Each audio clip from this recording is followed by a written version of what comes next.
mas, sim, com armas espirituais. A Bíblia relata uma cena que ocorreu no passado com um rei exemplar. Este rei era Davi. Quando ele se levantou contra Golias, o gigante que atormentava Israel e ninguém poderia enfrentar, pois todos temiam esse grande gigante, Davi, um moço naquela época, foi até onde estava o gigante e iniciou ali uma discussão entre os dois, em que um se mostrava confiante em sua força, o outro na força suprema. Disse mais o filisteu a Davi: "Vem a mim, e darei a tua carne às aves do céu e às bestas do campo." Davi, porém, disse ao filisteu: "Tu vens a mim com espada, e com lança, e com escudo, porém eu venho a ti em nome do Senhor dos Exércitos, o Deus dos exércitos de Israel, a quem tens afrontado." 1 Samuel 17 2.44,45. Davi não tinha força nenhuma, não tinha experiência em guerra, nunca tinha pegado em uma espada ainda. Se existe uma coisa pesada é uma pessoa ofender a tua mãe, e Davi compreendeu que estavam a ofender o seu Criador, então foi dar resposta, confiante no Deus poderoso. Então Davi usa uma palavra de fé, dizendo e crendo em sua vitória: "Hoje mesmo o Senhor te entregará na minha mão, e ferir-te-ei, e tirar-te-ei a cabeça, e os corpos do arraial dos filisteus darei hoje mesmo às aves do céu e às feras da terra, e toda a terra saberá que há Deus em Israel, e saberá toda esta congregação que o Senhor salva, não com espada, nem com lança, porque do Senhor é a guerra, e ele vos entregará na nossa mão." 1 Samuel 17 2.46,47. Você compreendeu? Davi não foi à guerra desprevenido, estava cheio de fé. A última frase me chama mais atenção: "Todos saberão que o Senhor salva, não com espada, nem com lanças." O Senhor não precisa usar armas humanas para te salvar, e Davi ainda chama nosso Deus de Deus da guerra, e você devia saber que o Senhor é Deus da guerra. Ele nunca perdeu batalha nenhuma. Se você perdeu em uma batalha espiritual, saiba que não foi Deus ou você esteve a fazer sozinho as coisas, não dependeu dele, porque o nosso Deus é majestoso. Então, inicia-se a guerra. Um estava com espadas e lanças, o outro estava simplesmente com pedrinhas, como uma criança luta com os pássaros. Mas Golias não sabia que aquela pedra que o atingiria, não era uma mera pedra, mas entendo na revelação de Deus que aquela pedra representa Jesus. Olha o que o próprio Jesus disse: "Pois também eu te digo que tu és Pedro, e sobre esta pedra edificarei a minha igreja, e as portas do inferno não prevalecerão contra ela." Mateus 16:18. Jesus disse: "Tu és Pedro, e sobre esta pedra." Sobre quem? Sobre ele mesmo, Jesus, ou melhor dizendo, você é Pedro, e sobre mim mesmo, a pedra angular, edificarei a minha igreja, e as portas do inferno não prevalecerão contra ela. Sabe o que isso quer dizer? Que Golias nunca venceria Davi, se Davi em suas mãos estava pegando as pedras, que era a representação de Jesus. Golias via apenas pedrinhas, mas Davi viu o próprio Jesus, porque o nosso Cristo é o Rei dos Exércitos. Então Golias estava destinado ao fracasso, pois a pedra disse que as portas do inferno nunca venceriam a sua igreja, nunca venceriam os seus escolhidos. As portas do inferno podem vir gigantes, podem vir de alto escalão, milhares de milhares, mas contra a sua verdadeira igreja elas não prosperarão. Então assim terminou o gigante Golias. Assim Davi prevaleceu contra o filisteu, com uma funda e com uma pedra, e feriu o filisteu, e o matou, sem que Davi tivesse uma espada na mão. 1 Samuel 17:50. O segredo que podemos aprender com Davi no seu secreto com Deus, que proporcionou essa fé e convicção nessa batalha, que para ele era física, mas nós aqui sabemos que aquela luta era 100% espiritual. 1. Davi tinha um particular secreto com Deus. Então disse Davi a Saul: "Teu servo apacentava as ovelhas de seu pai, e quando vinha um leão e um urso, e tomava uma ovelha do rebanho, eu saía após ele e o feria, e livrava da sua boca, e, quando ele se levantava contra mim, lançava-lhe mão da barba, e o feria e o matava. Assim feriu teu servo o leão, como o urso, assim será este incircunciso filisteu como um deles, porquanto afrontou os exércitos do Deus vivo." 1 Samuel 17:34-36. A questão não é simplesmente ir à guerra, é preciso passar numa escola de guerreiro, no particular, aprender a lição de casa, sem que ninguém veja, só você e Deus e mais ninguém. E Deus, que está te vendo no secreto, vai te recompensar em público por tudo o que fez no particular. Aprenda a lutar, a entrar em guerras orando, jejuando, destruindo as obras espirituais da maldade. 2. Davi era um adorador profundo. "Louvarei grandemente ao Senhor com a minha boca, Louvá-lo-ei entre a multidão. Salmos 109:30. Davi louvava grandemente a Deus, adorando com sua vida, dia e noite. Quando não estava ocupado com ovelhas, estava com sua harpa, cantando, orando, adorando a Deus. Eu aprendi uma lição, meus irmãos. Adoração atrai a Deus poderosamente para a terra. Adoração faz Deus levantar-se do trono. Adoração move os céus, faz as plantas cantarem, as aves responderem, as plantas dançarem. Adoração faz anjos descerem à terra e se juntarem aos verdadeiros adoradores. Davi era cheio da glória de Deus, porque era um adorador profundo. Em seus salmos podemos ver a sua vida profunda de louvor, adoração e oração. A sua vida profunda de adoração levava ele a estar em constante contato com Deus. Quer dizer que as suas baterias estavam carregadas de poder para vencer o maligno. Aprendi que no céu, quando os anjos de Deus não estão na guerra, estão adorando ao Pai, ou melhor, carregando as baterias, e eis a razão de uma vida profunda de adoração, e o seu resultado potente. Continue no capítulo 3. Deus abençoe. Amém. Capítulo 3. Intercessão. Etimologicamente, intercessão no hebraico quer dizer paga, que segundo a concordância de Strong quer dizer colidir, encontrar por acidente ou violência. Figuradamente falando também significa suplicar, orar, alcançar, correr, que são palavras usadas em Isaías 55:12. No hebraico, no Antigo Testamento, ressalta vários significados existentes na raiz da palavra, como vir sobre ou contra, quer de propósito ou acidentalmente, quer violentamente ou levemente. A Bíblia também nos fala de algumas expressões como se colocar na brecha para defender alguém. Ezequiel 13:5, Ezequiel 22:30. A palavra hebraica paga para intercessão tem dois aspectos. Primeiro, o de luta, violência, choque, denota confronto, e segundo, o de encontro, colocar-se entre, orar, suplicar, pleitear. Concluímos que intercessão tem um significado de confronto e outro de encontro com Deus. Tipo assim, o homem não tem autoridade para confrontar o Criador, por isso vamos a Deus com uma atitude de quebrantamento e submissão, mas confronto é sobre quem se opõe à vontade de Deus, Satanás. Há definições de intercessão. É se colocar na brecha a favor de alguém. É ser a resposta dos problemas de amigos, vizinhos, pais, filhos, irmãos na fé e da nação a do mundo. Resgatar o que se havia perdido. É buscar aquilo que todo mundo tem medo. É ser herói no silêncio. É morrer para que o outro possa viver. Enfim, intercessão é amar, perdoar e se compadecer do sofrimento dos outros a ponto de você não ter nada para que o outro possa sorrir. João 15:13. B. A grande revelação de intercessão. Quero levar-te num nível alto e grande, de uma revelação cristocêntrica, da origem da palavra intercessão no Novo Testamento. A intercessão na Nova Aliança começou na cruz.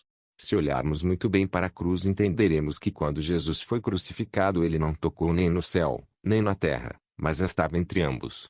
Em outras palavras, podemos entender que Jesus estava entre Deus e o homem. Na terra estavam pessoas que mereciam morrer, no céu estava o Deus Santo, amoroso, porém juiz. Ele estava pronto a julgar o homem da sua iniquidade. Jesus, que é o advogado, em outras palavras, o nosso intermediário, estava na cruz resolvendo a situação do homem com Deus e de Deus com o homem. Este é o verdadeiro sentido de intercessão entre problema e solução, estar entre o homem e Deus, pois o grande intercessor Jesus estava na cruz, resolvendo o problema do homem que estava perdido, pagando o preço mais caro com seu próprio sangue, para que o homem viesse a ter um relacionamento, quebrado por Adão, de uma maneira segura. Por esta razão, intercessão quer dizer estar entre o problema e a solução. C. Tipos de intercessão. 1. Intercessão de identificação. É se posicionar como problema, mesmo não sendo. Exemplo, Jesus não tinha pecado, mas mesmo assim tomou o pecado da humanidade se identificando como pecador e pagou o preço que o homem não suportaria. Isaías 53:4. Aquele que não conheceu pecado, o fez pecado por nós, para que nele fôssemos feitos justiça de Deus. 2 Coríntios 5:21. 2. Intercessão de concordância, é estarem todos unidos, num só pensamento. Geralmente um ora e outros vão concordando em oração. 3.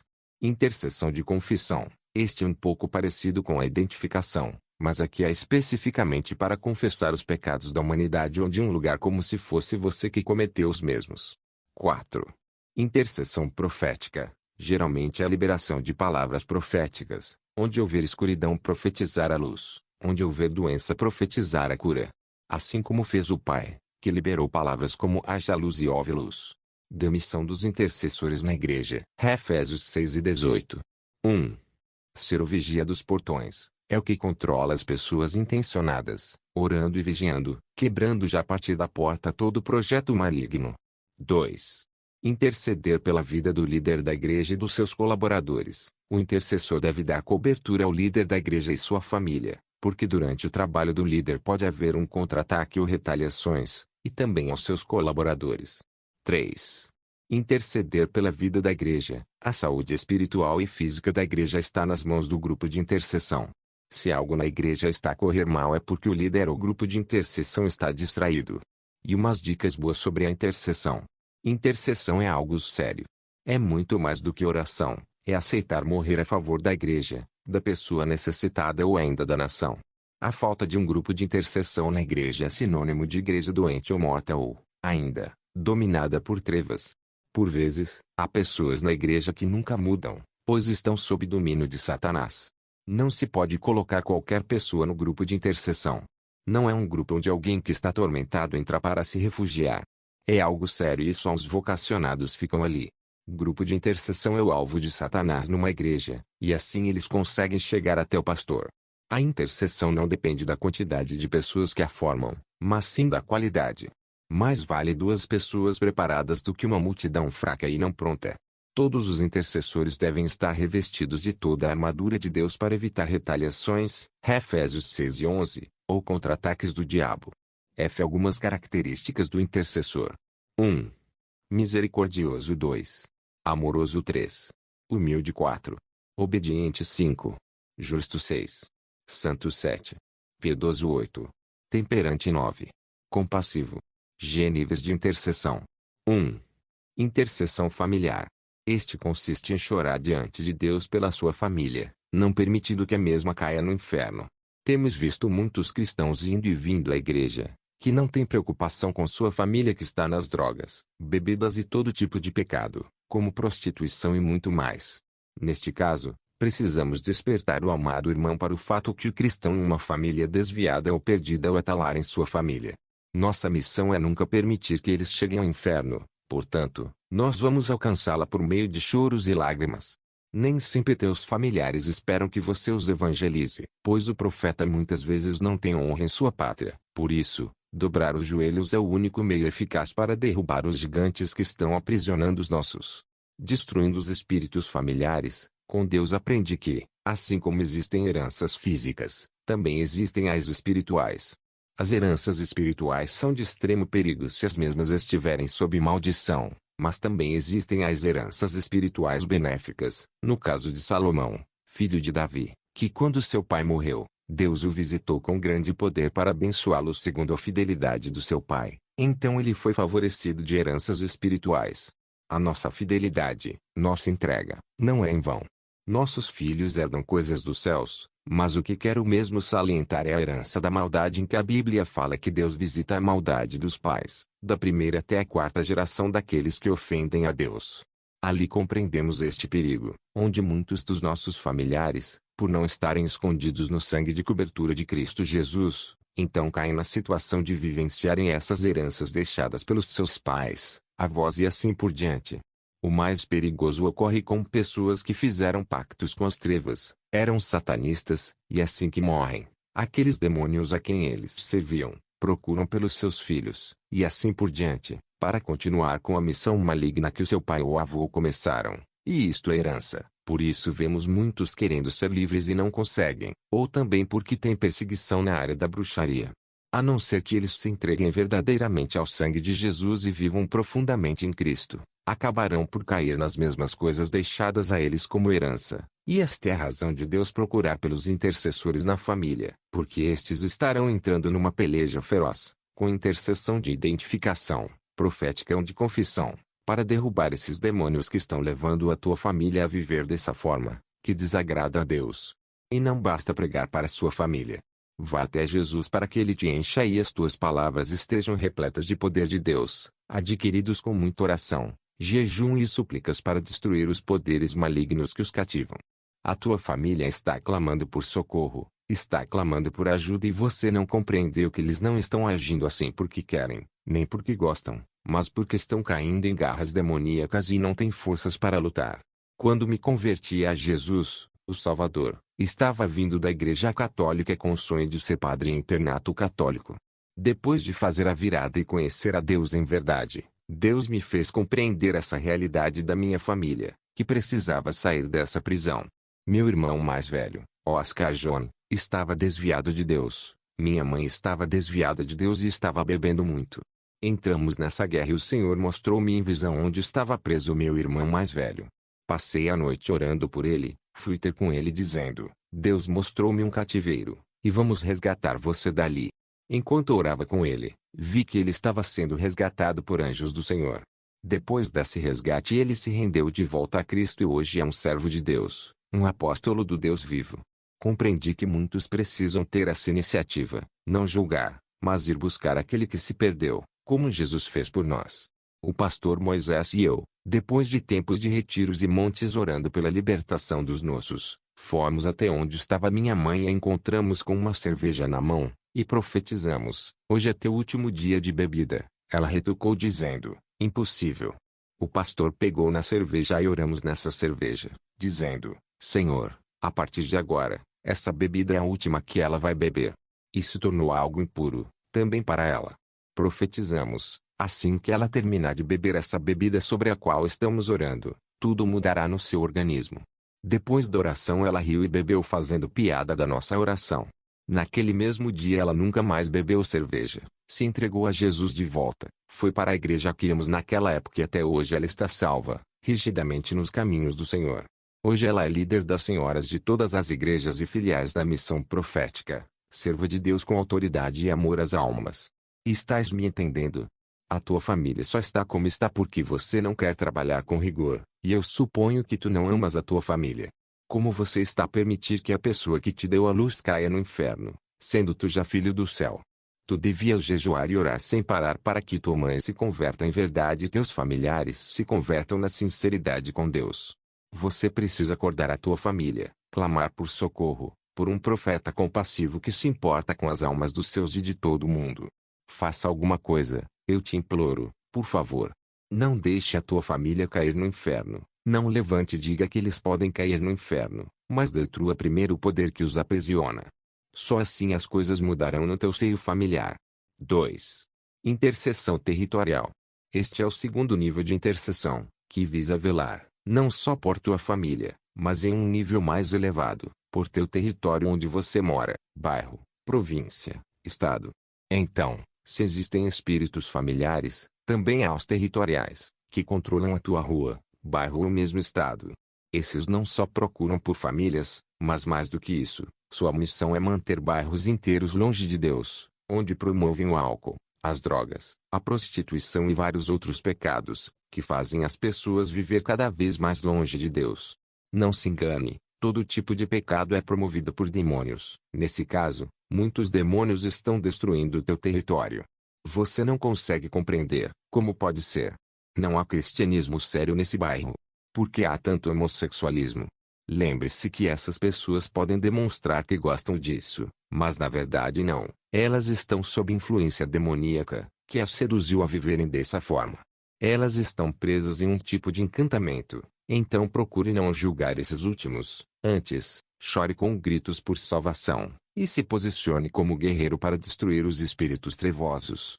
Para que eles compreendam a libertação que Jesus lhes deu é necessário que se levantes de uma forma rigorosa, guerreiro, e combata em jejum e oração, e quando for pregar não serão meras palavras, mas sim, poder e autoridade, onde os demônios serão expostos, as prisões quebradas e por fim as almas salvas. Ah, se as igrejas compreendessem esse mistério, não teríamos esse tanto de pessoas indo ao inferno. A igreja está em um sono profundo, porque foi embriagada com a bebida de Satanás e até agora não despertou, mas Jesus está a dar tempo, onde ele vai acordar a sua igreja dessa droga dormente, e creio que chegou. E tu que estás lendo este livro e as escamas estão caindo dos teus olhos, saia dessa distração em nome de Jesus. O teu bairro, cidade, avenida, em suma, estado, clamam por ti, como guerreiro, para socorrer almas e almas que estão caindo no inferno por tua ignorância e embriaguez. Assim que me converti, uns anos depois, percebi essa realidade espiritual. Então, fizemos um grupo de oração no bairro junto com meus irmãos biológicos e em Cristo, que posteriormente se tornou uma associação de ministérios cristãos em missão. Nesta senda reuniam-se em nossa própria casa pessoas de vários bairros da nossa província, e se tornou um ponto focal para resgate de almas, onde pudemos testemunhar muitos dos nossos amigos, ímpios outrora, se convertendo, se entregando a Jesus. Também testemunhamos várias obras de bruxaria sendo destruídas por conta da unção que se manifestou naquele lugar. Inclusive, vimos bruxos voando, caindo no chão, por conta do tanto de oração que aquele grupo buscava dia após dia, porque Jesus quer usar pessoas para destruir as entidades territoriais. Você pode ser essa pessoa e através de ti virão mais guerreiros. Você tem unção de multiplicação, não fique com sono, há muita coisa por fazer e você pode. Jesus está a contar contigo. Naquele grupo de novos convertidos, hoje vimos que nasceram realmente ministros do Evangelho, pastores, apóstolos, profetas, missionários, que pela graça de Deus estão servindo a Deus. Você não está a compreender ainda o que estou a dizer, que você pode muito na unção divina, na graça de Deus. Em alguns territórios, os demônios que estão agindo mais são sereias, serpentes, pombagiras, essas entidades que têm nome de sedução e que farão de tudo para você cair numa armadilha e apagar. Eles estão ali escondidos, atormentados, mas insistentes e a sua missão é acabar com esse poder em você para que não se sintam atormentados, até você cair nessa armadilha. Se você não for prudente, se verá caindo nisso, mas se tu caiu por conta disso, não terminou por aí, levante-se, confesse e volte ao caminho. Jesus está agindo em tua vida, Jesus está te levantando, te perdoando e te lavando de toda a sujidade que comeu. Volte a guerrear, guerreiro de Cristo. De tanta unção territorial que estava atuando em mim, me vi caído em umas das moralidades, sem saber como voltar, então disse comigo mesmo, acabou, perdi. Então vi demônios chegando, colocando correntes nos meus pés, nas minhas mãos, então toda a força acabou, toda a unção congelou, e eu sabia que agora estava em uma prisão do maligno, e fiquei um tempo nessa condição de prisioneiro, que é quando um guerreiro se torna cativo. Um dia disse comigo mesmo, não morra, não fique aqui nessa prisão e mesmo sem força falei com meus irmãos. Chamei por ajuda de Deus e quando isso aconteceu Jesus veio pessoalmente me libertar e senti-me livre das prisões das sereias e serpentes, que com uma armadilha me fizeram estar sob uma fraqueza sem precedente. Então voltei a guerrear, a graça se multiplicou, o Senhor me animou, a prudência aumentou e agora conhecia muitas táticas do agir maligno, ataques de serpente e de leão. Mas sobre isso falarei em breve, pois nosso negócio agora é o que você deve fazer em tua cidade por causa de Cristo. Somos mais que vencedores em Cristo Jesus. 3. Intercessão nacional. Neste ponto, compreenderemos que a intercessão depende muito do nível de unção para confrontar principados, pois tem pessoas que vivem estagnadas em batalhar com demônios de pequeno escalão, que são demônios que devíamos ignorar por serem de autoridade pequena, assim como Paulo nos adverte que a nossa luta não é contra a carne, nem o sangue, mas contra principados, potestades, príncipes, hostes da maldade, e desde já compreendemos que não devíamos lutar contra esses demônios pequenos. Triste é que os cristãos estão nesse estado por falta de autoridade, estão expulsando um demônio de pequena estrutura, depois pensam que estão em grande autoridade com Deus.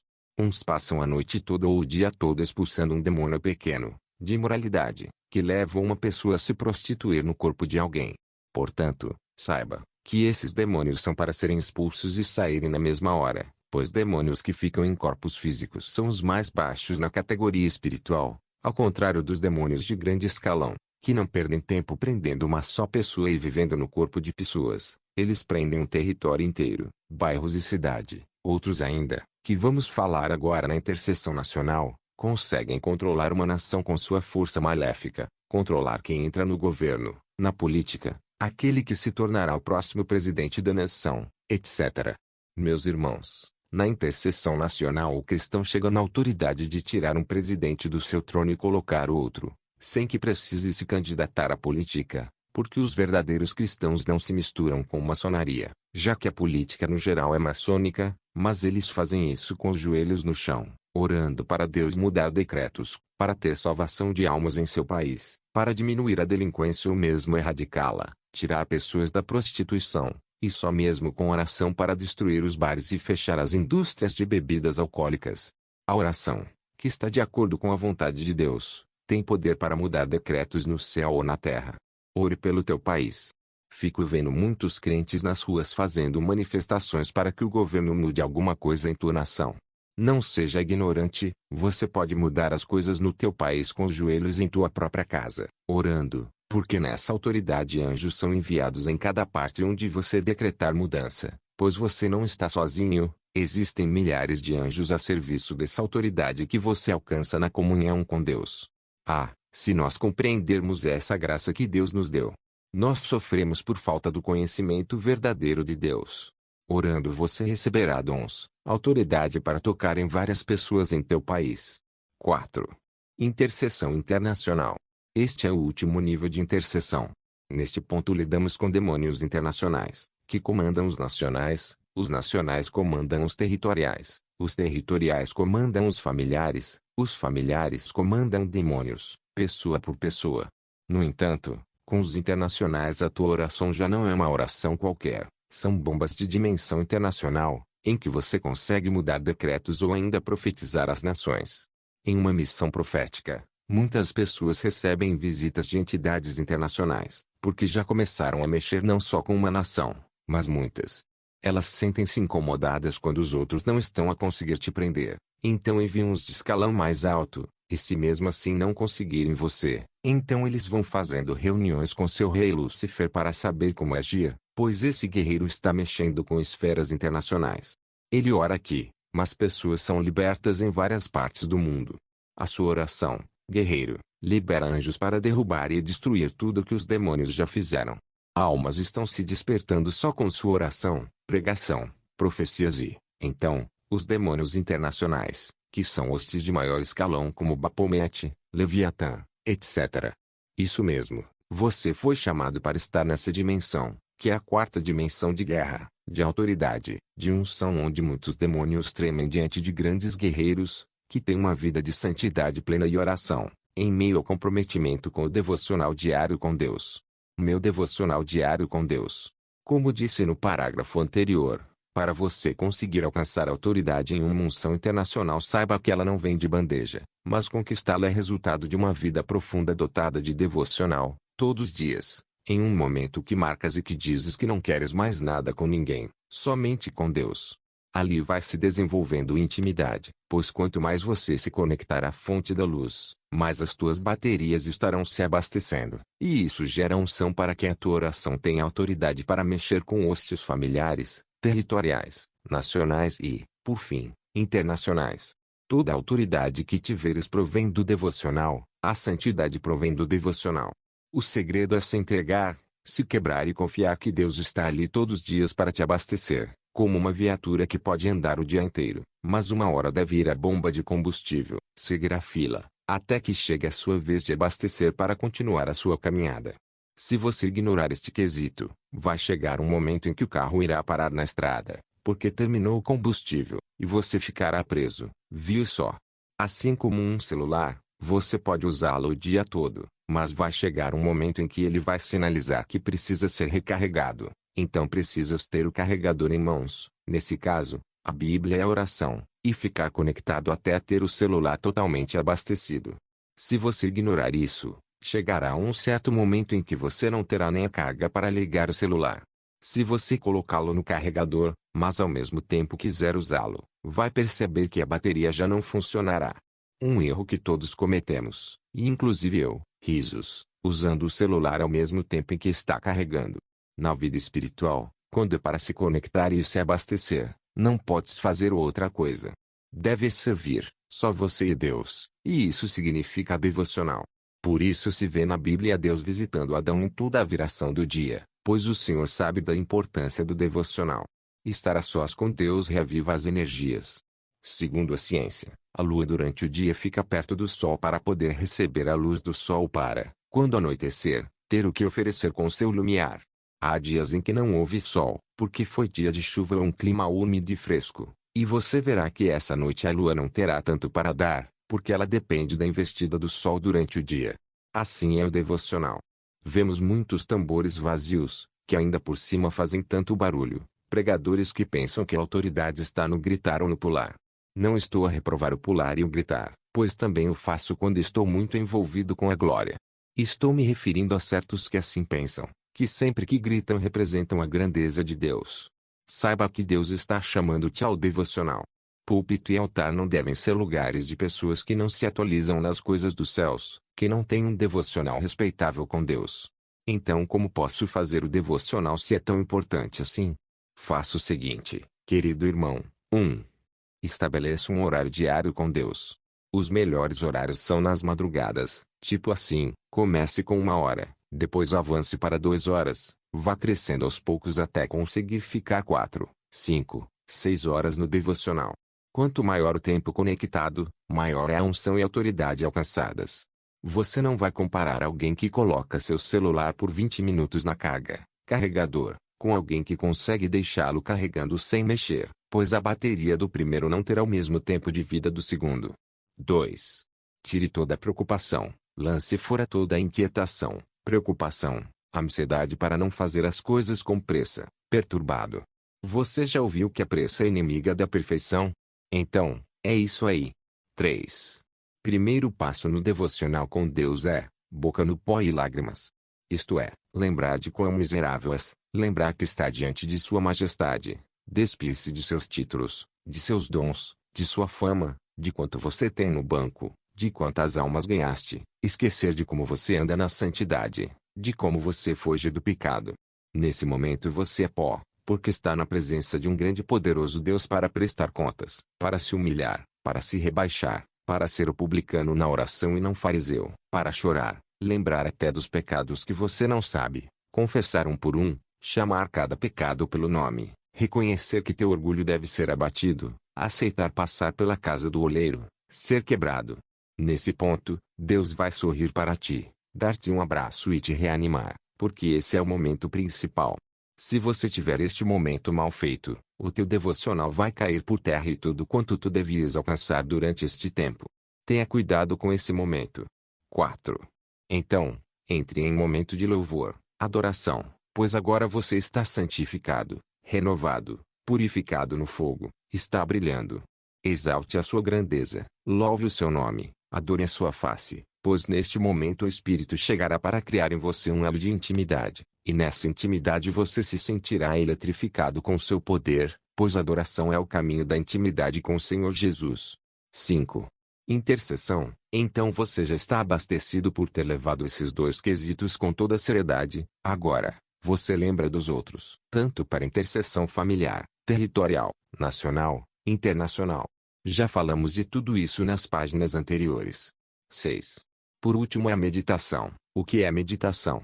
Não se aparte da tua boca o livro desta lei, antes medita nele dia e noite, para que tenhas cuidado de fazer conforme a tudo quanto nele está escrito, porque então farás prosperar o teu caminho, e serás bem-sucedido. Josué 1:8. Pelo contrário, o seu prazer está na lei do Senhor, e na sua lei medita de dia e de noite. Salmos 1:2. 1. Definição da meditação. A meditação é mergulhar na palavra de Deus como se fosse um rio e se deixar morrer nela até que reviva totalmente transformado, por meio dela. Logo, já não sou eu quem vive, mas Cristo vive em mim. E esse viver que agora tenho na carne, vivo pela fé no Filho de Deus, que me amou e se entregou por mim. Gálatas 2:20. B. Meditação é mastigar a palavra de Deus, engolir ela, dormir nela, dar atenção a ela, abraçar ela, ter a palavra de Deus como tua melhor amiga. Meditação é namorar a palavra de Deus, é pensar na palavra, recitar a palavra, estar na palavra, andar de mãos dadas com ela, e materializar a Bíblia em tua vida. C é juntar a palavra com o Espírito, rema. D é consultar a palavra em cada decisão a tomar em tua vida. E é buscar uma palavra de Deus, depois escrever em um caderno para entregar ao povo, à igreja, como o profeta Moisés. F é amar mais do que comida, como Jesus na tentação de transformar pedra em pão. 2. A importância da meditação na palavra. A sua casa estará sobre a rocha. Mateus 7:24-27. B. Estará seguro, não terá medo de nada. Salmos 78:53. C. Andará em total santidade. Salmos 119:11. D não estará anêmico espiritualmente. Mateus 4:4. Nota bem, pessoas que não meditam são enganadas pelos espíritos de adivinhação ou espíritos de familiares. Pessoas que não meditam são levadas por todo tipo de vento de doutrina. Pessoas que não meditam andam de igreja em igreja. Pessoas que não meditam não são dirigidas pelo Espírito Santo. Pessoas que não meditam não vivem muito tempo firmes em Cristo. Porque a meditação é um portal para conhecer a Deus através da palavra. 3. Maneiras de meditação. Primeira maneira. 1. Encontrar um tema. 2. Encontrar os textos bíblicos. 3. Introduzir o tema nos textos. 4. Desenvolver o tema nos textos. 5. Conclusão. Pontos fortes. Rever o que você já tem aplicado e quais são pontos fortes na meditação. Pontos fracos. Identificar as debilidades que ainda existem para seguir o caminho, segundo a meditação que está a fazer. Aplicação prática. Decisão para melhorar os pontos fracos. Atenção! Não meditar deitado. Para que a sua meditação não seja meditação e dormir no sono profundo. Antes de meditar, ore repreendendo todo o cansaço e desconforto e prepare o momento. Ore calando a voz do inimigo, para não ser enganado por Satanás. Não meditar sem antes tirar um tempo de devocional e adoração. Isso é crucial. Continue no capítulo 4. Deus abençoe. Amém. Capítulo 4. A guerra espiritual começou desde os dias de João Batista. Desde os dias de João Batista, o reino do céu é tomado por violência. O que Jesus queria dizer através dessa palavra? Como faço para herdar o reino dos céus? E, desde os dias de João o Batista até agora, se faz violência ao reino dos céus, e pela força se apoderam dele. Mateus 11:12. Pois bem, essa é uma palavra que pode ser olhada no sentido negativo, mas o Senhor Jesus dizia literalmente de violência, não física, porque até aqui sabemos que a nossa luta não é contra sangue e carne. Porque não temos que lutar contra a carne e o sangue, mas, sim, contra os principados, contra as potestades, contra os príncipes das trevas deste século, contra as hostes espirituais da maldade, nos lugares celestiais. Efésios 6:12. Para melhor compreendermos sobre isso, vamos ver um pouco da história de Josué, que assim que recebeu a missão para entrar em Canaã, o Senhor o preparou para levar o povo a entrar nela. Não foi fácil, pois para adquirir a terra tinha que lutar incansavelmente com vários reis, e a sua dependência ao Senhor fez ele vencer a todos e, assim, ter a terra prometida. E o Senhor os deu nas mãos de Israel, e eles os feriram, e os perseguiram até a grande Sidom, e até Misrefote-Maim, e até o vale de Mispa ao oriente, feriram até não lhes deixarem nenhum. Josué 11:8. É nessa visão que vemos que o Senhor quer que sejamos valentes, como aqueles soldados. Todos naquele tempo são representação de vários demônios. Eles não estão dentro da terra prometida, mas ficam nos ares guerreando com toda a força contra os filhos da luz, acusando os filhos de Deus de dia e de noite para os fazer fracassar na peleja da luta violenta para ter direito ao céu. Como lutar contra, e ter direito ao reino dos céus? Se disseram para ti que entrar no céu é de bandeja, é só aceitar Jesus, deixe-me te dizer que tens sido enganado. Aceitar Jesus é o básico, mas deves levar em conta a caminhada, a parte mais difícil do cristianismo, quando nos dizem para estarmos de vigia, que não podemos dormir em nenhum instante, pois corremos o risco de perder a vinda do Rei, quando nos dizem que, quem vencer será vestido de vestes brancas, e de maneira nenhuma arriscarei o seu nome do livro da vida, e confessarei o seu nome diante de meu Pai e diante dos seus anjos. Apocalipse 3:5. Compreende que há uma luta violenta, em que uns vão fracassar no meio da caminhada, e outros serão tidos como vencedores. Triste é que a maior parte de crentes não foram preparados para a guerra espiritual, mas como bebês que dependem do seu pastor para tudo. Não tem como um crente assim discernir quando está sob ataque do inimigo e qual posição deve tomar. Como discernir ataques de inimigos e vencer os mesmos? Precisamos compreender que o ataque do inimigo chega até nós como propostas pecaminosas, fraqueza espiritual, dores musculares. Se você está sentindo esses sintomas, lembre-se que está sob ataque de tua vida espiritual, pois ele sabe que assim que pecares não terás força para orar devidamente. Acaba com tua inocência em Cristo, até acostumar-se a pecar, a viver sem compromisso, como um cristão derrotado e sem prazer de chegar na maior mansão do universo, a terra prometida. Lembre-se que o inimigo está a estudar as tuas fraquezas, está a ver como te atingir. Ele estuda você durante meses, anos, até ter como acabar com tua história de soldado de Cristo. Um cristão que quer realmente chegar no céu deve renunciar coisas que para alguns parecem normal, como tempo de televisão, bate-papos e fofocas, certos costumes de cristãos comuns. O cristão anormal, incomum anda na contramão do mundo. Eis que venho como ladrão. Bem-aventurado aquele que vigia, e guarda as suas roupas, para que não ande nu, e não se vejam as suas vergonhas. Apocalipse 16:15. Vencendo os ataques espirituais da maldade. Bom, não é fácil, mas é possível viver aqui na Terra, sem se contaminar com costumes diários do mundo. E como vencer esses ataques malignos, já que o seu objetivo é nos deixar distantes de Deus? 1. Você deve orar todos os dias, mais do que comer ou qualquer outra coisa. Oração gera unção e isso ajuda-te a estar na proteção divina. Quem parou de orar, perdeu na batalha. Não estou dizendo orar quando vai dormir, estou dizendo ficar de joelhos, orar para se deliciar na presença do Senhor. Orar sem cessar. 1 Tessalonicenses 5:17. 2. Deves meditar na palavra de Deus todos os dias sem falhar. Isto é o condimento mais importante para orientar um guerreiro da luz. É um manual de guerra, é o nosso código de estrada. A palavra é nossa instrução de vitória, para nós que queremos chegar na eternidade do trono branco. Antes tem o seu prazer na lei do Senhor, e na sua lei medita de dia e de noite. Salmos 1:2. 3. Santidade total ou simplesmente renúncia total do prazer carnal, prazer do mundo, prazer pelo pecado. Lembrando que para um soldado novelas, filmes, músicas seculares ou mesmo pensar imoralmente torna-se um caminho para a derrota. Um soldado que quer conseguir entrar na eternidade com Deus deve ir contra tudo o que rouba o prazer da graça do Eterno, tudo o que dá mais prazer que sua presença.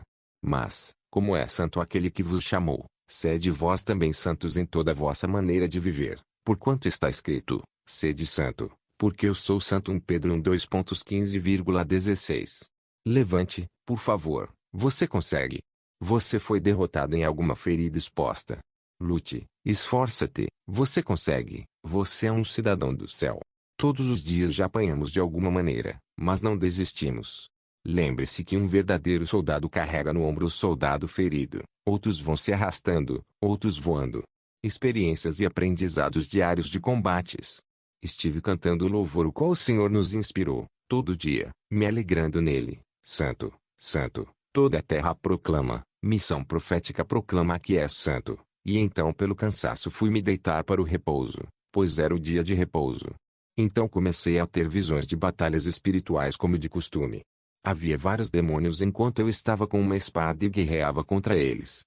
Muitos demônios que nunca tinha visto, pareciam novos demônios chegando, então comecei a ouvir um barulho alto e potente, e acordei do meu sonho. Eis que vi em frente a mim um demônio que veio se apresentar, muito irado comigo. Ele rugia os dentes, estava muito machucado, creio que devido à batalha que Jesus me permitiu guerrear.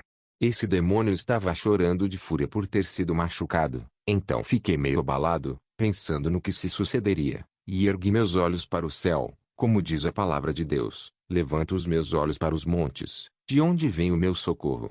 O meu socorro vem do Senhor que fez o céu e a terra. Salmos 121:1. Enquanto olhava para os céus vi uma luz com todo o poder que começou a raiar. Essa luz brilhava até mim, saía do céu e chegava em minha direção. Essa luz era mais quente que o sol e assim que chegou mais perto eu já não conseguia suportar, pois eu estava queimando de poder, eletrificado pelo poder de Deus. Então, percebi que o Criador chegou até meu quarto para uma visita especial e eu não dava conta da glória, nem conseguia manter contato com essa glória toda, porque eu tremia e fugia o meu olhar. Mas em certo momento eu queria olhar no rosto de Deus sem ter medo de morrer. Eu não me preocupei se morreria por ver a face de Deus, era uma alegria incontrolável, uma felicidade. Quando olhei para a luz fui transportado através de uma visão até o céu. Enquanto olhava o céu desde a cama, eu vi o Criador fugindo do meu olhar, virando-se para outro lado, e foi então que percebi que ele não queria que eu morresse e por isso me evitou, mostrando-me apenas as costas dele. Eu vi a Deus grandão e foi uma experiência de consolação para mim. Então ele disse, rogo-te que me mostres a tua glória.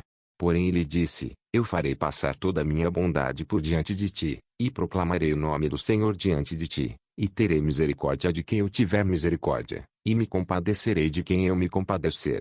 E disse mais, não poderás ver a minha face, porquanto homem nenhum verá minha face, e viverá. E acontecerá que, Quando a minha glória passar, pôr-te-ei numa fenda da penha, e te cobrirei com a minha mão, até que eu haja passado. E, havendo eu tirado a minha mão, me verás pelas costas, mas a minha face não se verá. Êxodo 33:18. Nenhum ser humano na forma física verá a face gloriosa de Deus sem que morra, a não ser que Deus se revele na forma humana. Glória a Deus, eu o vi se virando, para que eu não morresse. Senti-me abraçado, acarinhado e mimado diante de tanta glória. Logo que os demônios viram a manifestação da glória de Deus, correram por 7 caminhos. Glórias a Deus! Deus é o Pai, é o maior gigante do universo. Não existe ninguém maior do que ele na face da terra. Então Deus abriu minha visão para ver um demônio famoso que se veste e se manifesta como Jesus. Comecei a ver esse demônio do engano, que está invadindo nossas igrejas, trazendo profecias, curas e milagres falsos. Esse falso Jesus está sendo adorado onde não tem santidade, renúncia, arrependimento e doutrina. Vigiem, estejam alertas.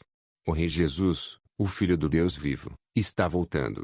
Esse demônio tinha mais de 5 dedos, estava pondo a capa do Jesus de Hollywood, do filme A Paixão de Cristo, e não é esse o verdadeiro Cristo. Amém. Arrebatamentos e visões durante a campanha de confrontos espirituais. O Senhor veio e me levou até as nuvens e, ali mesmo, estive lutando contra o demônio de dragão junto com os anjos do Senhor. Esses demônios de dragão são os da falsa unção, falso Pentecostes e do engano nas igrejas. Enquanto estive lá, o Senhor nos deu vitória.